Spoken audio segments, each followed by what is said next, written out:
오늘 본문은 길르앗 라못에서 전쟁을 할까 말까 하는 것에 대한 이제 이야기를 가지고 옥신각신 이야기가 오고 가는 내용입니다. 길르앗 라못이라는 곳은 원래 아람이라는 나라 땅인데 오늘 본문 앞에 보면 이 아람에게 이스라엘이 전쟁을 해서 아합이 전쟁을 해서 이겼어요. 그래서 그 땅을 주기로 했는데 안 주는 겁니다. 안 주니까 뺏으러 이제 올라가겠다. 이렇게 된 본문입니다. 그래서 본문 속에서 이제 오늘 본문에 나오지 않지만 이제 아합 왕이 원래 아합 왕은 악한 왕이죠. 근데 400명의 거짓 선지자들을 데려다가 하나님의 뜻이 무엇이냐? 전쟁하는 거냐 안 하는 거냐. 근데 400명이 다 일치단결해서 왕의 마음대로 하십시오. 왕이 전쟁하려고 하는 게 하나님 뜻입니다.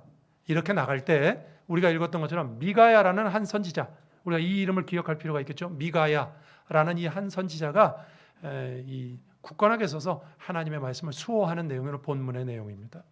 이 내용을 통해서 이 시대, 이 어려움과 힘든 시대를 살아가고 있는 저와 여러분에게도 주시는 동일한 말씀을 한번 생각해 보도록 하겠습니다. 자, 첫 번째 미가야에 대해서 생각합니다. 미가야는 이렇게 이름을 붙여봅니다. 확신의 사람이다. 말씀드린 것처럼 길르앗 라못에서 전쟁하는 문제라고 그랬지 않습니까? 400명이 일치단결해서 거짓을 말합니다. 근데 이 아합 왕은 혼자 전쟁하기는 어려우니까 그 당시에 북이스라엘 왕이 아합이었고요. 남유다의 왕이 여호사밧이라는 좋은 선한 왕입니다. 서로 통혼을 해서 사돈간인데 이 사돈을 불러다가 같이 전쟁을 갑시다 이렇게 한 거예요. 그런데 이제 400명이 일치단결해서 길르앗 라못으로 올라가는 게 하나님 뜻입니다. 승리하실 겁니다. 이러니까 여호사밧은 하나님을 사랑하는 선한 왕이거든요. 이게 여러분 한번 생각해 보십시오. 어디 가서 400명이 여러분 만장일치라는 거, 만장일치 사실 어려운 겁니다. 모르겠습니다. 어떤 권력이나 어떤 이득 때문에 만장일치 할 수 있겠지만 여러분 400명이 똑같은 소리를 한다? 믿어지십니까? 잘 안 믿어지는 거죠. 선지자 중에 다수결도 아니고. 그래서 이 여호사밧 왕이 다른 선지자 없습니까? 그래서 어쩔 수 없이 이 아합 왕이 미가야를 부르러 보냅니다. 근데 이제 오늘 우리가 읽은 부분은 이제 아합 왕에게 와서 예언하는 내용이고 그 앞에 내용을 제가 좀 설명하는 겁니다. 미가야를 부르러 간 사람이 이렇게 말하는 거예요. 미가야 선지자요. 지금 상황을 좀 알고 가십시오. 지금 400명이 일치단결해서 왕이 지금 이렇게 하는 것을 지금 뜻을 모아주고 있습니다. 당신도 가서 쓸데없는 소리 하지 말고 그냥 대세에 따르세요. 그냥 왕이 원하는 답을 하세요. 듣고 싶은 답을 하세요. 이렇게 된 겁니다. 자, 15절을 보십시오. 미가야가 갔습니다. 이에 왕에게 이르되 왕이 그에게 이르되 미가야야 우리가 길르앗 라못으로 싸우려 가랴 말랴. 그가 왕께 이르되 올라가서 승리를 얻으소서 여호와께서 그 성읍을 왕의 손에 넘기시리이다. 미가야가 이런 말을 합니다. 여러분 이 말은 진실입니까? 진실 아닙니다. 이거 그죠? 이거 약간 비꼬는 내용입니다. 약간 빈정이라는 건 나쁜 뜻은 아니고 어쨌든 지금 어리석은 이 아합 왕을 향해서 미가야가 일침을 놓는 말이에요. 올라가시죠 그러면. 뭐 저한테 물어봅니까? 400명이나 얘기하는데. 미가야는 거짓 선지자들을 흉내내서 듣기 좋은 예언을 합니다. 진실한 예언이 아니라 여러분 빈정되는 겁니다. 거듭 이 이야기를 듣고요. 16절에 보니까 내가 몇 번이나 내게 맹세하여야 내가 여호와의 이름으로 진실한 것으로만 내게 말하겠는가? 여러분 이 말을 아합이 하는 겁니다. 아합은요. 미가야를 불렀지만 미가야가 400명과 똑같은 소리 하는 거 믿지 않습니다. 이따가 이제 그 말도 나오는데요. 믿지 않아요. 뭐가 진실인지 아합도 알거든요. 자기 뜻대로 지금 하려고 하는 걸 알거든요. 그래서 진실을 말하라고 합니다. 그제서야 미가야가 우리가 아까 읽었던 것처럼 진실을 말하죠. 뭐라고 말합니까? 왕의 백성은 흩어지겠고요. 당신은 죽을 겁니다. 이 길르앗 라못 전투에서 아합 왕이 죽게 됩니다. 진실은 그겁니다. 가지 말라는 거죠. 가면 백성은 흩어지게 될 거고 목자 없는 양같이 흩어지고 당신 죽습니다. 여러분 이 문제 때문에 우리가 읽었던 말씀 뒤에 보면 미가야는 이 일 때문에 시드기야라는 이 거짓 선지자 대표한테 뺨을 얻어맞습니다. 그렇죠? 시드기야가 아까 읽었던 말씀에서 나오죠. 아니 하나님의 영이 나를 떠나서 너한테 언제 그런 말 하디? 여러분 교회에서도 그런 사람들이 있어요. 하나님께서 나에게 말씀하셨는데 목사님 이건 교회에서 꼭 해야 됩니다. 이렇게 말씀하시는 분이 계시거든요. 하나님이 당신에게만 말씀하셨습니까? 많은 사람에게 이야기를 해야죠. 그죠? 자기 뜻을 하나님의 뜻인 양 말하는 사람들이 있어요. 시드기야가 그런 사람이죠. 시드기야가 또 뺨을 때렸다고 그랬고요. 이 일 때문에 아합 왕이 이 미가야를 감옥에 가둬 버립니다. 내가 올 때까지 고생의 떡과 물을 먹도록 감옥에 가둬 버립니다. 그러나 여러분, 미가야에 주목해 보십시오. 그래도 하나님의 예언은 변할 수가 없는 겁니다. 400명이 반대하고 왕이 반대해도요, 하나님의 예언이 바뀔 수가 있습니까? 제가 미가야를 그래서 확신의 사람이라고 말하는 겁니다. 수많은 동료들에게 왕따를 당하고 그 동료 중에 대표한테는 뺨을 얻어맞고 목숨을 위협받고 감옥에 갇히고, 그래도요, 그는 하나님의 말씀이 분명하기 때문에 하나님의 말씀에서 흔들리지 않습니다. 오늘 본문의 미가야입니다. 여러분, 오늘 본문을 보면요, 우리가 살아가면서 진정한 문제는 세상이 혼란하고 소란한 것이 아니라 내가 확신이 없는 게 문제라고 생각합니다.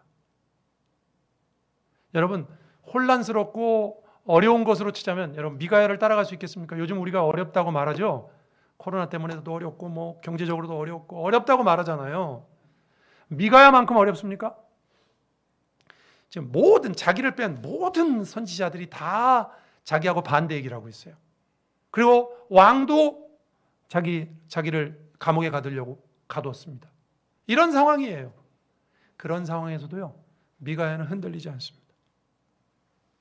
세상이 혼란하고 소란한 것이 사실은 문제가 아니라 그 속에서 어떤 사람은 안 흔들리지 않습니까? 미가야는 안 흔들려요. 여러분, 우리가 살아가면서 진정한 문제는 어려움이 아닙니다. 나에게 확신이 없는 게 문제죠. 400명이 위협하고 왕이 위협해도 끄떡없지 않습니까? 여러분, 미가야만큼 혼란스러울 수 있겠습니까? 문제가 많은 것이 문제가 아니고요, 나보다 문제가 많은 사람이 얼마나 많습니까? 가만히 보면요, 문제가 많고 어려움이 있는 게 문제가 아니라 내 속에 확신이 없는 게 문제예요. 보통 여러분, 세상이 어려우면 신앙이 흔들린다, 우리가 그런 말 많이 하죠. 그렇죠? 요즘 많이 이렇게 힘들고 어렵고 또 지난 3년 동안 이렇게 어려움들이 있었기 때문에 그건 뭐 우리만 하는 얘기가 아니라 한국교회 전체에서 다 이런 얘기 합니다. 성도들의 신앙이 흔들리고 있다. 코로나의 영향을 받고 또 더군다나 그 경제적으로도 지금 더 어려우니까 성도들의 신앙이 흔들리고 있다. 여러분, 어려우면 신앙이 흔들리거든요. 근데 한번 잘 생각해 보십시오. 진짜 문제가 뭡니까? 어려운 게 문제입니까? 흔들리는 게 문제입니까? 내 신앙이 확고하지 않은 게 문제입니다. 세상이 어렵고 혼란스러운 거, 그거 핵심 아니에요, 여러분. 아니, 어렵고 혼란스러울 수 있잖아요. 아니, 어려움이 없는 날이 있습니까? 여러분, 살아오시면서 지금까지 어려움이 없는 날 있으셨습니까? 어려움이 없는 거는 우리가 천국 가면 어려움이 없을 겁니다. 우리 예를 들어 봅시다. 자녀 교육 한번 얘기해 보세요. 여러분, 자녀 문제, 자녀 뒤에다 문제를 붙여봅시다. 자녀 문제는 언제 끝납니까? 죽어야 끝나잖아요. 그죠? 저기 연세 드신 분들이 정답을 알고 계시잖아요. 어떤 분들이 그래요. 아유, 목사님, 젊은 분들 신방 가면, 목사님, 우리 애가 너무 어린데 얘가 좀 지 혼자 알아서 뭐 또 다니고 이렇게 혼자 자기 이렇게 했으면 좋겠다고. 혼자 다니면 더 힘들어요. 아유, 직장만 갖고요, 결혼했으면 좋겠다고. 결혼하면 끝입니까? 평생 AS예요. 평생 AS. 자녀 문제 하나만 보더라도요, 여러분, 문제는 없어지지 않습니다. 여러분, 문제가 없어집니까? 여러분, 우리가 이 세상 살아가고 우리가 하나님 잘 믿으면 우리에게 문제 없을까요? 문제는 없어지지 않을 겁니다. 절대로 안 없어질 거예요. 코로나 지나면 또 다른 문제 올 겁니다. 코로나 지나니까 경제적인 문제 왔잖아요. 이거 지나면 또 다른 문제가 올 겁니다. 여러분, 문제는 사라지지 않습니다. 나에게 확신이 없는 게 문제입니다. 우리가 기도할 때도 마찬가지죠. 여러분, 우리가 기도할 때 이렇게 기도해요. 하나님, 지금 제가 너무 어렵습니다. 경제적으로 어렵고 경제적으로 좀 어려운 상황이 좀 없어지게 해주세요. 하나님, 제 상황이 좀 좋아지게 해주세요.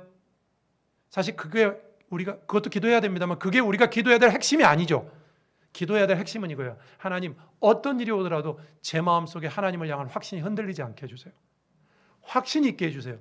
여러분, 이게 사실 진짜 기도입니다. 우리가 번지수가 틀렸죠. 어려움이 없게 해달라고. 물론 그 기도도 할 수 있다니까요. 어려움이 없게 해달라. 이거는 번지수가 틀린 기도예요. 진정한 기도는 핵심은요, 어려운 게 핵심 문제가 아니거든요. 흔들리는 게 문제지, 확신이 없는 게 문제지. 하나님, 저에게 확신을 주옵소서. 말씀을 통해서든지 기도를 통해서든지 하나님, 저에게 확신을 주옵소서. 이 흔들리는 세상 속에서 저까지 흔들리지 않게 주옵소서. 그게 저와 여러분의 기도가 되어야 될 줄로 믿습니다. 단지 어려움이라는 건요, 내 신앙의 현실을 드러나게 한 것뿐이에요. 지난 3년을 지내면서 그런 생각을 하고 많은 분들이 또 그런 얘기를 하죠. 여러분, 어려움 때문에 우리 신앙이 지금 어려움을 당하고 있을까요? 아니라는 것입니다. 물론 그런 것도 있겠지만 본질적으로는 아니라는 것이죠. 한국 교회가 그동안 뭘 자랑했습니까? 교인이 1000만이다, 뭐 교회가 6만 개다, 뭐 교인 세계적으로 우리 교회가 이렇게 많은 복을 받았다. 여러분, 우리가 코로나 지내면서 뭘 확인했습니까? 우리 실력이 이거밖에 안 되잖아요. 조금만 어려움 오면요, 교회 안 나오고요. 조금만 어려우면 이제 이 교회 안 나오는 게 익숙해지다 보니까 이제 교회 나오는 거를 이제 감당하지 못하는 성도들도 많다는 거예요. 이게 우리 믿음의 현실입니다. 어려움이라는 건 우리가 확신이 없는, 믿음이 부족한 존재라는 걸 드러내는 도구 역할을 한 것뿐이지, 진짜 핵심이, 신앙의 진짜 핵심이 뭡니까? 진짜 핵심은 어려운 게 아니에요. 나에게 확신과 믿음의 확신이 없는 게 문제죠. 미가야를 통해서 하나님이 우리에게 주시는 말씀이에요. 여러분, 이 시대에 진짜 필요한 게 뭡니까? 어려움이 없는 겁니까? 어려움은 없어지지 않는다니까요. 이 시대에 진짜 필요한 건 어려움이 사라지는 게 아니라 그 어떤 어려움 속에서도 흔들리지 않는 확신. 400명이 딴소리 해도 여러분, 신앙은, 진리는 다수결 아닙니다. 누가 뭐라 그래도 하나님의 뜻 가운데서 흔들리지 않는 그 확신, 그것이 우리에게 필요할 줄로 믿습니다. 그러니 하나님이 우리에게 어려움 안 주시겠습니까? 어려움을 통해서 우리 자신이 드러나고요. 이게 이 어려움이 주는 장점이라니까요. 장점은 내가 괜찮은 사람인 줄 알았는데 안 괜찮구나 깨닫고 하나님 더욱 의지하게 되는 거. 이게 어려움이 주는 장점이에요. 성도들이 지난 어려운 시간들을 보내시면서, 여기 나와 있는 우리 성도님들도 다 그렇지 않습니까? 하나님 더 의지해야 되겠구나. 내가 참 보잘것없는 신앙을 가지고 있구나. 이 정도에 흔들리는 것이 내 믿음이구나. 여러분, 문제는요, 형편의 어려움이 아닙니다. 더한 시간에 이겨낸 미가야와 같은 사람도 있습니다.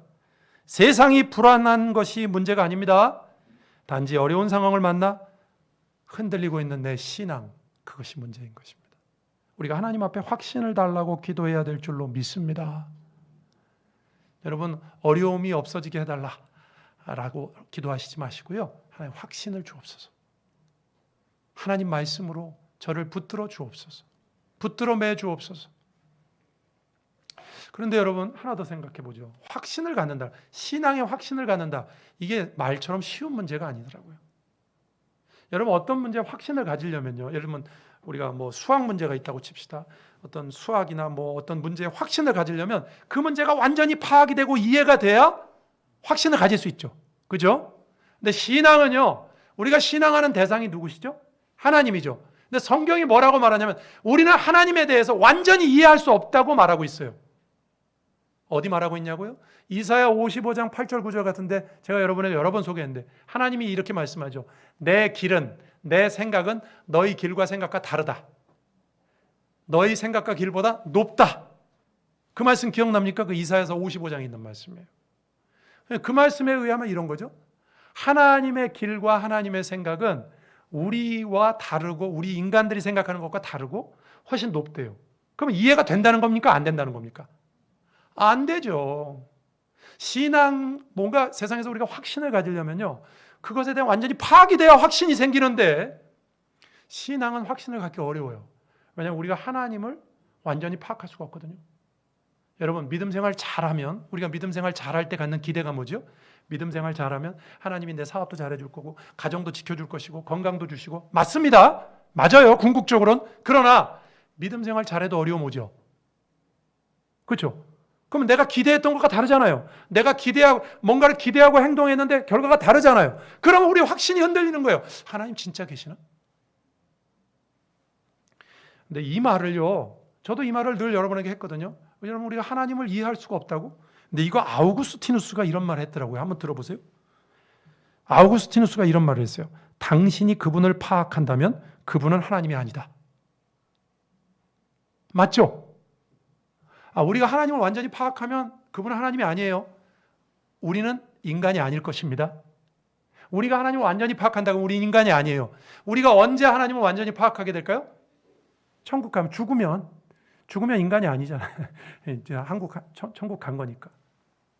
하나님 완전 파악이 안 돼요. 그래서 여러분 우리가 신앙의 확신을 말하지만 확신을 갖기가 어렵습니다. 그러면 기독교가 말하는 확신은 뭘까? 전 이거라고 생각합니다. 내가 모르는 그 모든 삶의 여백을 하나님께 내어드리는 것이 진정한 확신이다. 여러분 당장 여러분의 인생에 어떤 일이 벌어질지 모르죠? 내가 오늘도 하나님 앞에 이렇게 온전히 예배를 드렸지만 내일 당장 어떤 어려운 문제가 여러분에게 닥칠지 모르죠? 그러나 그 모르는 문제, 내 삶의 그 여백까지도, 내가 알 수 없는 그 문제까지도 하나님께 내어드리는 것이, 하나님께서 어디 가셨는가? 하나님이 나를 붙들고 계시지 않는가? 그렇게 하나님을 붙드는 것이 진정한 확신인 줄로 믿습니다. 그러니까 이 말을 붙여보면 이런 거예요. 문제에 대한 확신이 아니라 하나님에 대한 확신. 하나님에 대한 확신이 있으니까 문제는 어려워도, 내 생활은 막 뒤죽박죽이고 해결이 잘 안 돼도 하나님이 나를 죽이시겠는가? 하나님이 나를 버리셨는가? 구약으로 말하면 하나님의 손이 짧아졌는가? 나의 삶에, 다시 한번 말씀드려봅니다. 잘 기억하시기 바랍니다. 내가 모르는 내 모든 삶의 여백을 하나님께 내어드리는 것이 진정한 확신입니다. 내가 동의할 수 없는 순간에도 하나님을 인정하는 것이 기독교의 확신입니다. 믿으십니까? 여러분 이런 확신을 가지시기 바랍니다. 이런 확신을 가진 사람만이 상황에 따라 흔들리지 않습니다. 좀 안 좋은 일이 생겨도 하나님에 대한 확신이 있기 때문에 그 속에서 흔들리지 않습니다. 여러분 정녕 이 시대가 어려운 것이 문제입니까? 아닙니다. 어려운 거 앞으로도 계속될 겁니다. 천국 가기 전까지 계속될 겁니다. 이 시대가 어려운 것이 문제가 아니라 우리에게 믿음의 확신이 없는 것이 문제입니다. 여러분 신앙생활이 어렵습니까? 어려운 상황 속에서 신앙생활이 어렵습니까? 어려운 상황 탓하지 마십시오. 나에게 믿음이 없는 게 문제고요. 그 어려운 상황은 고마운 거예요. 사실은 내 믿음이 이것밖에 안 된다는 걸 보여주는, 드러내주는 역할을 하는 고마운 거예요. 사실은 하나님이 깨달으라고 나에게 어려움을 주시는 겁니다. 여러분 우리가 지금 어려운 시대에 살고 있습니다. 이 시대 속에서 하나님이 미가야와 같은 사람을 찾습니다.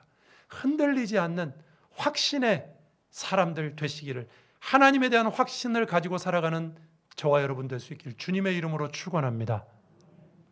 두 번째입니다. 오늘 본문에 보니까 첫 번째 미가야를 보았다면 두 번째 아마 아합을 보십시다. 아합은요 이런 사람이에요. 말씀을 참고로만 받아들인 사람입니다. 자, 오늘 본문에 재미있는 건 이겁니다. 미가야가 다른 거짓 선지자들처럼 말을 했을 때 아합이 미가야의 말을 들었습니까? 안 들었습니까? 안 들었죠. 이제 아합 왕이 미가야를 데리러 오라고 보낸 사람이 가서 다른 분들하고 똑같이 말하세요. 괜히 튀는 소리 하지 말고 이렇게 조심을 시켜서 보내서 왕 앞에 와가지고 그래? 그럼 나도 그렇게 얘기한다. 일단 뭐 다 알지만 그래서 말을 하죠. 왕이여 올라가소서 승리할 겁니다. 자, 그럼 아합 왕이 됐죠? 여호사밧 자 올라갑시다. 이렇게 했습니까? 아니요. 아합이 이 말을 믿지 않습니다. 미가야의 말을 믿지 않아요. 야, 바른 소리 해. 너 왜 또 빈정거리냐? 이러는 거거든요, 지금.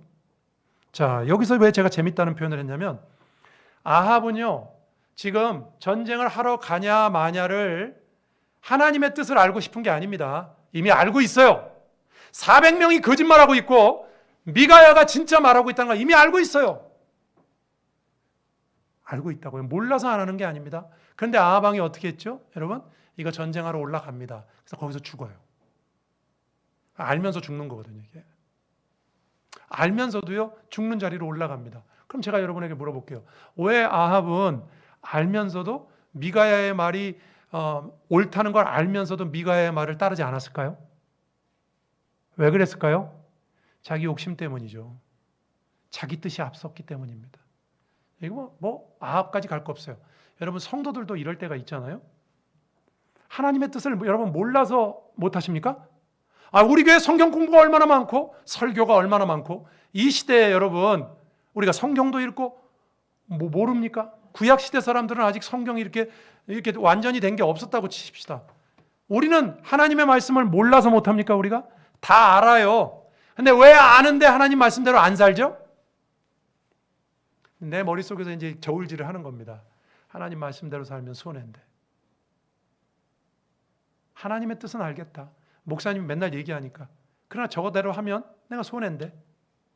그래서 자기 뜻, 자기 욕심과 자기 뜻대로 삽니다. 그게 우리들의 모습 아닙니까? 아합이 그랬다고요. 자, 이런 신앙을요, 여러분, 말씀을 참고용으로만 삼는 신앙이라고 말합니다. 우리 언니 이런 말 하죠. 레퍼런스. 예? 말씀이 레퍼런스예요. 그냥. 영어 단어로. 그냥 참고용입니다.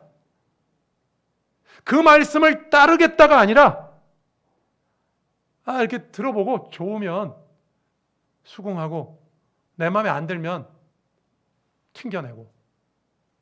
시중에 여러분 요즘 공감의 배신이라는 책이 있어요. 혹시 기회 되시면 한번 사서 읽어보시기 바랍니다. 공감의 배신. 여러분 공감이라는 거 좋은 거죠? 저 사람의 상황, 저 사람이 얘기할 때 저 사람의 상황에 내가 공감한다. 이거 좋은 말이잖아요. 그죠? 근데 그 책을 지으신 분요. 공감하지 말라는 거예요. 진짜로 정의롭고 싶으면 공감하지 말래요. 왜냐하면 요즘 공감이 어떻게 돼 있냐면 내 편이 말하는 건 적극적으로 공감해요. 그런데 거짓말이라도 공감해. 그 요즘 양극화가 심한 거 아니에요? 그런데 내 편이 아닌 사람이 말하면 그거는 더 지독하게 밟아 누르는 것이 요즘이라는 거예요. 그래서 공감하지 말라는 거예요. 이 시대에. 제대로 살려면 공감하지 말라는 거예요. 책 제목이 그래서 공감의 배신이에요. 요즘 여러분 우리 사회에서도 보는 세계적으로 보는 양극화 현상이 그런 거 아닙니까? 내 편은 적극적으로 거짓말일지라도 공감한다니까요. 그런데 옳은 말일지라도 남이 하는 내가 싫어하는 사람이 하는 거는요 싫다고 하는 게 이 시대입니다. 제가 왜 이 말씀 드린 줄 압니까, 여러분? 우리가 하나님의 말씀을 읽는데 하나님의 말씀을 결정적인 순간에는 따르지 않습니다. 하나님의 말씀이 절대적이지 않아요. 그냥 나의 필요에 따라서 필요할 때는 받아들이고 필요 없을 때는 배척하고 내가 좋으면 따르고 싫으면 배척하고 내 뜻과 맞으면 아멘하고 다르면 따르지 않고 내가 좋아하는 사람이 좋아하는 말씀이면 좋아하고 내가 싫어하는 사람이 말하는 말이면 좀 멀리하고. 여러분, 이게 말씀을 참고용으로 보는 사람의 특징입니다. 저는 이것이 우리 온 마음 교회 출석하는 성도들의 신앙이 아니었으면 좋겠습니다. 말씀 듣고 내가 들을만 하면 듣고 이건 조금 그렇다 그러면 튕겨내고 이게 여러분 말씀을 참고용으로만 보는 거예요. 마치 우리 학교 다닐 때 교과서 있지만 참고서 보는 것처럼 참고만 하겠다는 거죠. 주인은 나고 하나님 말씀 참고만 하겠다는 거예요. 여러분 이 시대 이 구약 시대부터요 이런 신앙인들이 우리 주변에 있습니다. 저와 여러분은 그런 신앙 되지 않기를 주님의 이름으로 축원합니다. 구약에 보면 유다가 멸망당할 때요 시드기야라는 왕이 있었어요. 예레미야 선지자, 예레미야 37장 38장을 읽어보면요 예레미야 선지자가 이렇게 말하거든요. 왕이여 바벨론에게 항복하세요. 항복하면 당신도 살 수 있고 백성도 많이 죽지 않습니다. 근데 그 말이 옳은 걸 알아요 시드기야가. 그런데 신하들 눈치 보느라고요 그 말을 따르지 않습니다. 몰라서 안 했나요? 알아요. 여러분 우리가 성경 말씀 몰라요? 알아요. 다 몰라서 못했다는 말은 성립이 안 됩니다. 알아요. 아는데 내 뜻과 욕심이 앞서니까 배척하는 거예요. 결국은 죽었어요. 시드기야 눈 뽑혀가지고 끌려갔습니다. 바벨론에. 여러분 성경에 이런 말씀 있죠. 이 백성이 듣기는 들어도 깨닫지 못하며 보기는 보아도 알지 못한다. 한번 잘 묵상해 보세요. 이 말을. 어떻게 들었으니까 아는 거잖아요. 듣고 아는데 깨닫지 못한다. 이게 무슨 뜻일까요? 몰라서 못하는 게 아니에요. 하나님 말씀, 제가 오늘 설교하는 것도 그렇고, 여러분 우리가 하나님의 말씀을 얼마나 많이 알고 있습니까? 책을 쓰시라고 해도 쓰실 수 있을 거예요 이제. 그런데 왜 변화가 안 되냐고요? 깨닫지 못하는 거죠. 그 하나님의 말씀이 절대적으로 내 삶에 내가 따라가야 될 모범으로 우리가 삼고 있는 게 아니라 그냥 참고용이에요. 참고. 여러분 혹시 우리가 하나님 말씀을 참고용으로 보고 있지 않습니까? 그냥 내가 원하는 말씀은 그냥 적극적으로 아멘하지만 아닌 것은 이렇게 좀 멀리하고 못 본 척하고. 여러분 우리가 하나님의 말씀 앞에 온전히 서는 저와 여러분 돼야 될 줄로 믿습니다. 우리가 요즘 말씀을 읽는 것도 그것 때문 아닙니까? 말씀을 따라가야죠. 말씀을 참고하는 게 아니라. 하나님 말씀은 참고서가 아닙니다. 이제 말씀을 정리합니다. 여러분 오늘 말씀 가운데 미가야라는 사람, 여러분 확신의 사람, 정말 세상이 다 흔들리고 있어도 그 한 사람은 흔들리지 않습니다. 이 말씀을 통해서 우리에게 뭘 보여주신다고요, 여러분? 어려움이 우리가 신앙을 지키지 못하는 어떤 핑계거리가 될 수 없다는 거예요. 우리가 하나님 앞에서 내 믿음이 확신이 없는 것이 문제다. 여러분, 우리 지금 어렵습니다. 그렇죠? 국가적으로도 어렵고 어렵습니다. 우리가 뭘 기도해야 될까요? 하나님, 이럴 때일수록 어려움은 확신 있는 신앙인을 요구합니다. 이럴 때일수록 하나님, 제 믿음이 확고하게 하나님 앞에 서게 해 주옵소서. 문제에 대한 확신이 아니라 하나님에 대한 확신을 갖게 해 주옵소서. 이렇게 기도하는 성도들 되시길 바랍니다. 말씀을 단순히 참고용이 아니라 내가 진짜로 따라가야 될 말씀으로 한번 해보십시오. 내가 싫어하는 말씀도 한번 지켜보세요. 나에게 어려움이 와도 한번 해보세요. 그럴 때 하나님께서 우리의 삶을 하나님이 원하시는 길로 인도하실 줄로 믿습니다. 이 은혜가 저와 여러분에게 있으시길 주의 이름으로 축원합니다. 기도하시겠습니다. 오늘 말씀을 생각하시면서 하나님, 우리가 하나님 앞에 믿음으로 확고한 믿음으로 서게 해 주옵소서. 이 시대가 어렵습니다. 어려운 만큼 더 큰 확신이 필요합니다. 하나님, 우리가 말씀과 기도 중에 제 신앙이 더 확고해지게 해달라고. 그것만이 이 시대를 이길 수 있는 방법입니다. 말씀을 단순히 그냥 참고용으로만 보는 것이 아니라 그 말씀을 따라가게 해달라고 같이 한번 기도하시겠습니다. 하나님 아버지 감사합니다. 오늘도 주님 앞에 나와서 우리 귀한 성도들이 하나님을 바라봅니다. 우리가 지금 어렵고 힘든 시대를 살아가고 있습니다. 하나님, 이 시대 가운데 저희가 어떤 믿음과 신앙이 요구되고 있는지 생각합니다. 하나님 아버지, 우리에게 어려움이 사라지는 것이 목표가 아니라 하나님 어떤 상황 속에서도 흔들리지 않는 확신과 믿음, 미가야와 같은 믿음과 확신이 있는 사람, 하나님 우리의 삶 속에 불확실한 상황 속에서도 하나님에 대한 확신을 갖는 것이 진정한 우리의 신앙이요 믿음이라고 말씀하셨사오니, 우리가 내일을 알 수 없지만 하나님에 대한 확신이 있사오니 그 어떤 상황도 믿음으로 받아들이고 믿음으로 나아갈 수 있게 해 주옵소서. 하나님의 말씀을 우리가 따라야 될 말씀으로 바라보며 하나님 섬기며 나아가게 해 주옵소서.